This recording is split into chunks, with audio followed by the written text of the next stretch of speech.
When Mama Retires, a story by Karen Ackerman. I'm listening to the news, and it's all about the coronavirus and being in wartime, but our war is against an invisible virus. And this book brings back a lot of memories for me. Mama peeks out through the gingham curtains, and we hear her murmur, "One of these days, I'm going to retire from housework, and things will change around here." This is, I've been put into forced retirement. It's called forced empty nest syndrome. She only has 3 little boys. And then look. Henry, Will, and I look outside too and see our neighbor, Mrs. Phelps, leaving for work in gray factory overalls. "If Jean can get a job at the war plant, so can I," Mama declares, tucking in the corners of the kerchief she wears over her hair on cleaning days. "What kind of job, Mama?" I ask. "I could learn to be a riveter," she says thoughtfully, "and help put airplanes together on a factory line. Remember Rosie the Riveter? Look at all these women working. I work like that. I work with carpenters, renovating houses and designing houses, the inside of a house." We giggle at that idea, and Mama gives us one of her "there's a war going on" looks. She picks up our pajamas from the floor and tosses them in the wicker clothes basket. "It's time I taught you boys how to do some things around here," she says, "because mothers are supposed to pick up after children and also teach them how to pick up after themselves." And see the washing machine? My mother used to have a washing machine like that. I remember the washing machine. My dad took an old one of those and used to make his own beer and also root beer from it. We know what's next when Mama opens the door to the backyard, where a rope clothesline stretches between 2 big trees. I taught my own kids how to hang clothes up outside and dry them outside when I was going to the U of O. I'm sure they'll have memories to tie into this book. Henry helps me push the laundry basket past the scrap metal box, while Will carries a sand bucket filled with clothespins. Nearly every backyard has a box to collect scrap metal used to make machines for the war. Well, we recycle metal here still today. We do at the dump. My dad was a recycler. I have a friend that makes jewelry out of scrap metal. So far, ours has empty cans, Henry's broken pogo stick. I bought my kids a pogo stick. 1 silver roller skate. I bought my kids inline skates. A bent wheel from my bicycle. My children are now too big for their bicycles, so I'll probably be selling them. And an old tin bread box in it. Remember those things? As we follow Mama down the line, I try to imagine how she'd look carrying rivets instead of clothespins. Because children will lock a parent into a certain image, and then it's hard for children to have a certain image of their parent changed as the parent changes and as times change. Some kids playing a game of stickball call out "Hi" and "Come over." I wave to them through the clothes flapping in the breeze. "We can't. We're pitching in," I answer, and Mama smiles at me. I smile at my kids when they pitch in, too. She leads us back inside and up the stairs to our room, then stops at the doorway, shaking her head. We sort of slink around, picking up dirty socks, toy PT boats, model bomber planes, and Dick Tracy comics, with "we're sorry" looks on our faces. "Under the bed, too, Charlie," Mama tells me. I find 2 crumpled candy wrappers and my scout cap. "Now that wasn't so hard, was it?" she asks. I have to admit that it wasn't. Well, my kids didn't like to pick up their bedrooms at all. When they got to be teenagers, especially going through a house renovation, my kids were messy. I mean, messy. This room here looks like nothing compared to what my kids were doing. But I tried to teach them to clean up. I even tried to help them. And one of them locked me out on the roof. Oh, ration stamps. That brings back memories of food stamps and green stamps. My mom and making coupons with my kids for gifts. a coupon that's good for one hug or one free day of washing dishes or chores or whatever. I remember that. At lunchtime, we go down to the kitchen. Mama takes eggs and a brown paper package of bacon from the ice box. That's another word for refrigerator. She peels off half a dozen strips and puts the rest away. No more until the new ration book comes, she says with a sigh. Every family has a book of ration stamps to buy their fair share of food with. So there's enough left for soldiers like Dad to have extra helpings. Because dads always need extra helpings. They always need extra help. My children's dad always needs extra help and extra helpings. You already know how to set the table, Mama reminds us. We lay out our plates, silverware, and cups, but we can't remember which side the forks or spoons go on. But Mama doesn't seem to care about forks or spoons. Perfect, she says as she brings over our bacon and eggs. See the children all helping in? That's what children do when they're not dysfunctional. After lunch, Mama pulls a footstool up close to the sink. We take turns washing the dishes while she dries. The radio is switched on to a big band station, and Mama sings along to Mersey Dotes.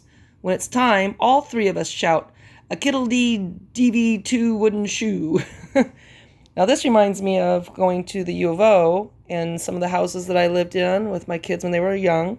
We all pitched in and washed dishes by hand together.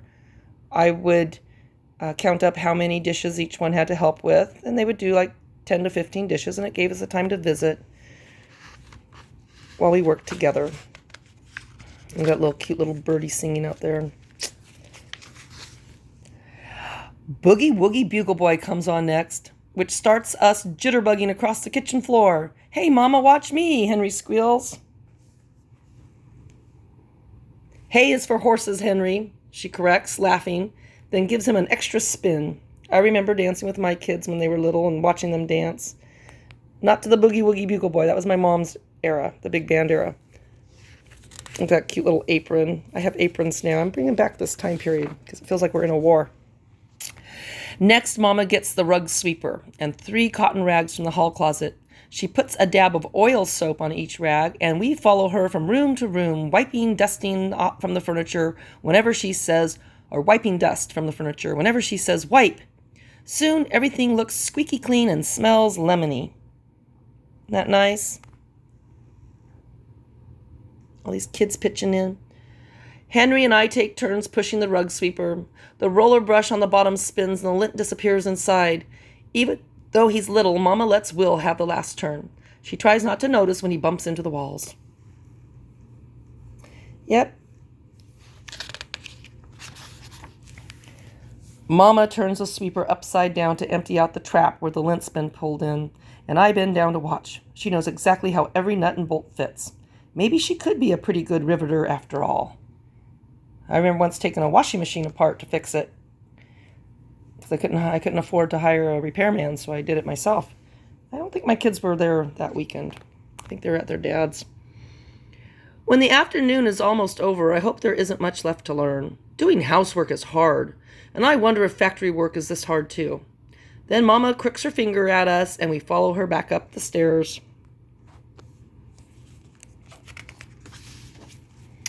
She lays a stack of clean, folded clothes on our dresser, and we put them away without being told. Isn't that nice, having well-behaved children? Mama sits on my bed watching us. When we're done, she pats the spot next to her, and we sit down. "I'm so proud of you," she says softly, giving each of us a hug. "And Dad would be too." "Will you still hug us when you retire?" Will asks. "Mama's never ever stop hugging," she says, and squeezes him even tighter. And that is true. I wish I could give my children all a hug. Mamas never stop hugging until the kids decide they don't want hugs anymore, I guess.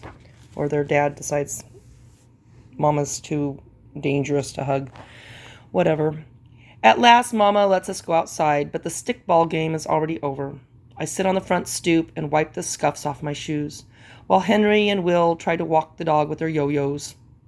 We practice what we learned to do in an air raid and listened for the roar of kamikaze planes up in the sky. I saw a plane go overhead not that long ago that was kind of a weird plane. I don't know if it was what it was all about. It was going in a weird direction too. It wasn't going towards the airport. It was going east. Anyways, as the laundry slaps on the clothesline, we wonder where Dad is and what he hears. Is Mama really going to work in a factory, Charlie? Henry asks in a whisper. I don't know, I tell him. Can we go with her? Will asks. Kids aren't allowed. Kids aren't allowed to a lot of places where mamas go. Like college, universities, bars, where we do stand-up comedy, bars where we go dancing. Kids aren't allowed to go into court where we get lied about. We get judged really harshly so that our proud ex-husband daddies can be the winner and the victim.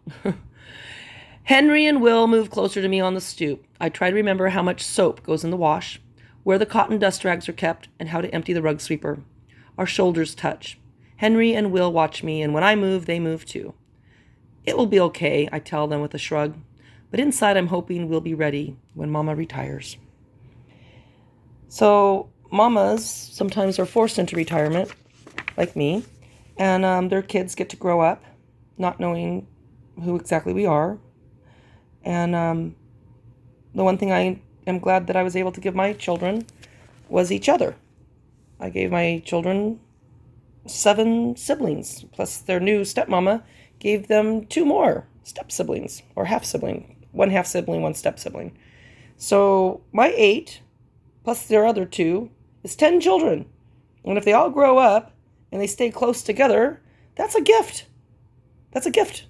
So you're welcome. You're welcome for being a mama. And you're welcome for retiring me. Thank you for retiring me. Because now I have a big house that's empty and quiet. And I get to read books and enjoy a quiet Sunday in my quiet home that I was renovating for my children. With all these kids' books and stuff, humor and color. Thank you. Thank you for the empty house. It's amazing to just have this house all ready for kids with no kids to enjoy it with. So whatever. It's just how life goes. It's wartime. So I guess I'm in lockdown as a soldier, bunkering in my bunker.